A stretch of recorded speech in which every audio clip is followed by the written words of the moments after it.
So we went on Wednesday again, and they postponed it again, and they brought up some new issues. But what this does is, it's a strategic way for Turkey to continue to put this issue to the side.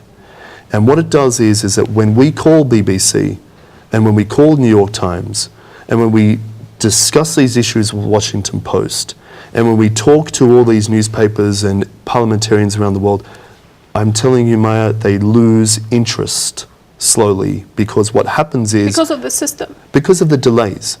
So you have delay after delay after delay, and then BBC says to me, well, Daniel, is there really going to be a decision this time?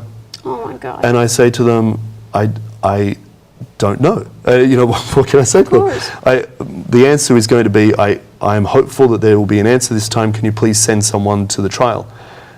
Why don't you put it on the other side?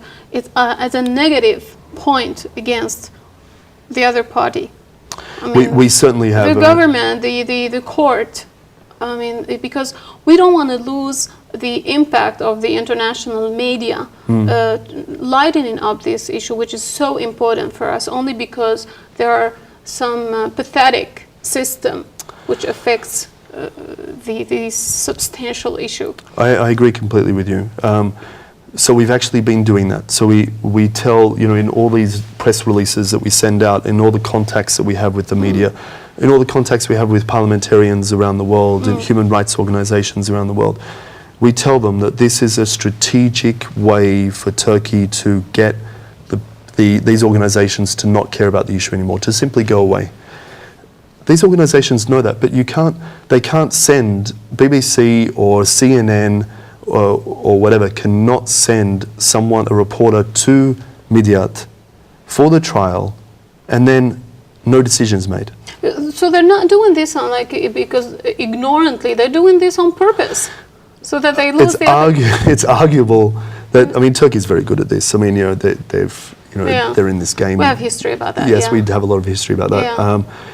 They know what they're doing, and the judge can continue to postpone this trial for another 6 months, 1 year, 2 years. It just continues to put more and more pressure on the Syriac people. There's 2,000 of us left, 2,000 or 3,000 of us left in Tur Abdin. The rest of us ran away. Oh. There's some of our people in Istanbul. There's estimates that there's 25,000 Syriac people in the whole of Turkey.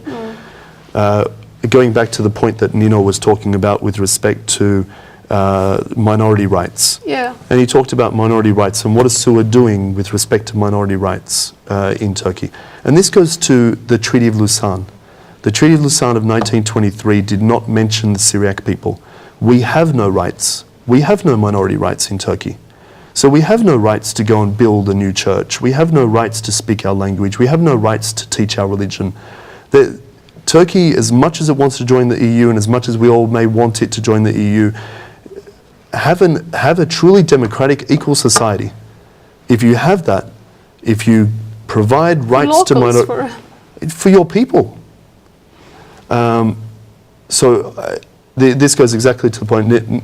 Nino had made this point, and we've already been to the UN. SUA has been to the UN and discussed the Treaty of Lausanne. And we did that many years ago, and we'll do it again. And we'll continue to put pressure on in relation to this issue. There's so much for us to fight for, and SUA needs your help. SUA needs everyone's help. Everyone's help, yes, absolutely. Yeah. Yeah. What do you think about talking to Johnny now? Let him just jump in.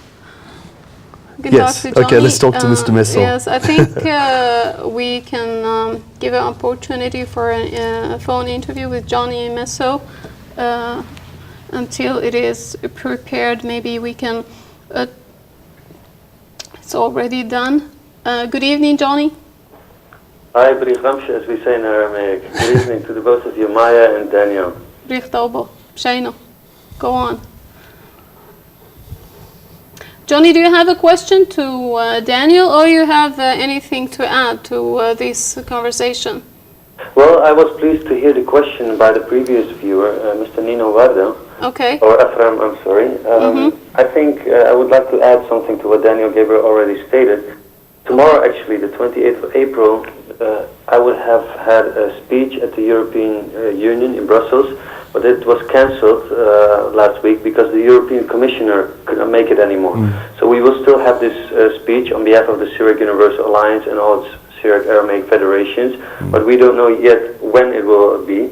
But the thing is, like, we are trying to put the question under the attention of the European Union, and we also did this by attending meetings in Ankara, for example, at the embassy of the European Union there. And we also have good contacts with several European parliamentarians in different countries. So this is also a partial answer to the first question. The other question related to the youth, I think this program of tonight, having done it not in Aramaic but in English, an excellent way to show that we are reaching to our youth as well, because not everybody among our youth, unfortunately, understands the language of our ancestors. So this way we are trying to reach them and explain the situation in English. This is a way, and another way, for instance, is Facebook. You know, there are web communities, the internet, and we're also active there, always trying to update our people, especially the youth, on affairs like the Mor Gabriel question.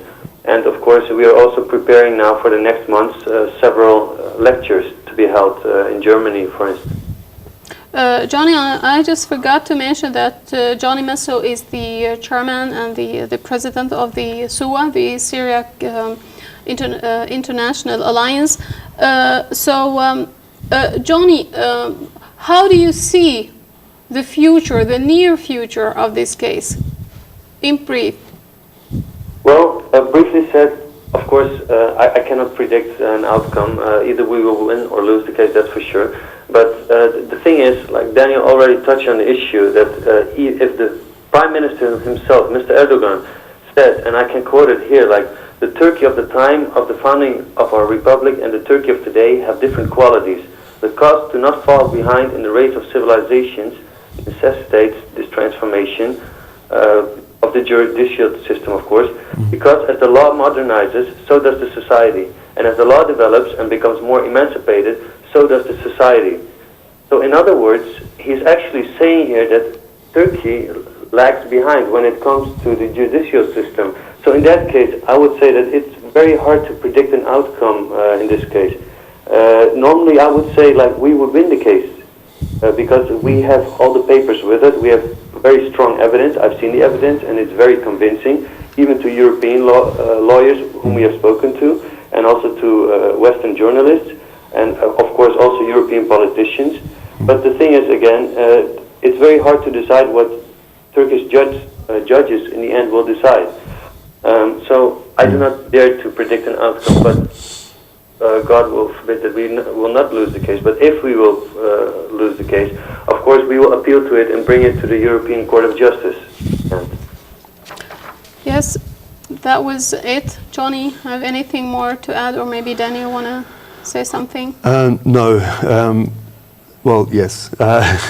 Johnny, thank you very much for calling in. Johnny and I were in Tur Abdin together just last week for 6 or 7 days. I can't even remember now. But we had, first of all, we had a great time touring around and trying to get as much work as possible done. Both Johnny and I, we went to Diyarbakir University. We spoke to 100 students. Many of them didn't even know who Syriac people were. We stood in front of them, were invited by the university. SUA gave speeches, both myself and Johnny gave speeches, and we talked with the students, and we told them about the Syriac people and what they're going through, and the fact that we used to live in this land. This was our land. Are you with us, Johnny? You're hearing this? Yeah, I'm hearing it. Yeah. Yes, and that was one of the things we did. We also went to Azakh, Okay. to now named Idil, and there was a new church which was consecrated. Johnny, it was Mor Gregorius, or Yeah, Mor Gabriel. yeah, Gregorius, and we went to that village, and this is Azakh. There are many proud Azakh people who are watching, who know the rich history of Azakh. Yeah. Azakh protected during the Seyfo, it was the village, one of the villages,